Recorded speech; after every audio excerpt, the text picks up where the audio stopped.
بسم اللہ الرحمن الرحیم۔ کیا آپ ایسے حکمران کے بارے میں جانتے ہیں جس کی حکومت انسانوں پر، زمین پر، ہواؤں پر، یہاں تک کہ پانیوں پر بھی تھی؟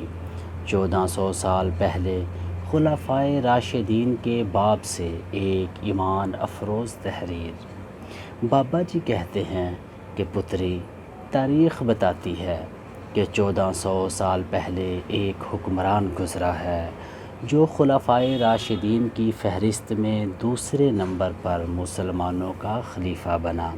انسانی تاریخ میں شاید ہی کوئی ایسا حکمران گزرا ہوگا جس کی حکومت انسانوں پر، زمین پر، یہاں تک کہ ہواؤں اور پانیوں پر بھی تھی۔ 22 لاکھ مربع میل یعنی کہ آدھی دنیا پر حکومت کرنے والے حضرت عمر فاروق رضی اللہ تعالی عنہ نے اپنی رعایا پر ایسا عدل اور انصاف کیا کہ دجلہ کے کنارے پیاسے کتے کی بھی فکر کی۔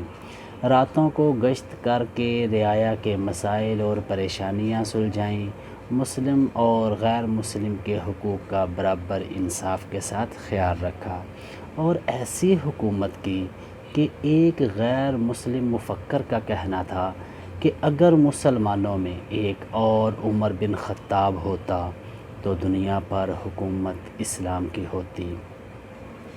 مصر سے خط آتا ہے کہ دریائے نیل اپنی روانی کے ساتھ بہتا نہیں ہے جب تک کہ کسی نوجوان لڑکی کو زیورات سے سجا کر دریائے نیل میں قربان نہ کیا جائے، اور یہ روایت برسوں سے قائم ہے۔ حضرت عمر بن خطاب رضی اللہ تعالی عنہ یہ خط پڑھتے ہیں اور جواب میں لکھتے ہیں کہ بسم اللہ الرحمن الرحیم، اے نیل، اگر تو اللہ کے حکم سے بہتا ہے تو بہنا شروع کر، ورنہ تیری کوئی ضرورت نہیں۔ قاصد کو وہ خط دیا اور فرمایا کہ یہ خط دریائے نیل میں ڈال دو، اور جب وہ خط دریائے نیل میں ڈالا گیا تو دریا بہنے لگا، اور ایسا بہا کہ آج تک نہیں رکا۔ عراق کا گورنر حضرت عمر بن خطاب رضی اللہ تعالی عنہ سے ملاقات کے لیے مدینہ جاتا ہے۔ رسول اللہ صلی اللہ علیہ وآلہ وسلم کی سنت کے مطابق حضرت عمر بن خطاب کا دربار بھی مسجد نبوی میں لگا کرتا تھا۔ گورنر مسجد پہنچتا ہے تو پتہ چلا کہ حضرت عمر بکریاں چرانے گئے ہیں۔ گورنر اس سمت میں چل پڑا اور کچھ دور جا کر دیکھتا ہے کہ بکریوں کا ایک ریوڑ چر رہا ہے اور قریب ہی ایک شخص پتھر پر سر رکھ کر سو رہا ہے۔ گورنر نے کہا کہ اے عمر، تو نے اللہ کی زمین پر انصاف کیا ہے، تجھے پتھر پر بھی نیند آ جاتی ہے۔ عمر بن خطاب راتوں کو ان جھونپڑیوں کو بھی تلاش کر لیتے جن میں بچے بھوک سے رو رہے ہوتے تھے۔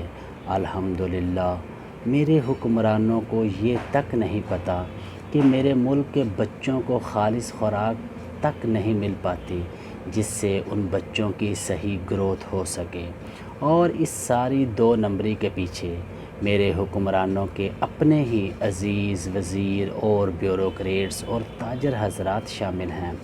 میں بس اتنا جانتا ہوں کہ 2 سال اور 2 مہینے کے اندر 3 براعظم میں کوئی فقیر نہیں بچتا، کوئی زکوٰۃ لینے والا نہیں بچتا، کوئی قرض دار نہیں بچتا۔ صرف 2 سال اور 2 مہینے کے اندر 3 براعظم کی سلطنت میں اور پاکستان۔ ذرا ورلڈ میپ کھول کر دیکھیں۔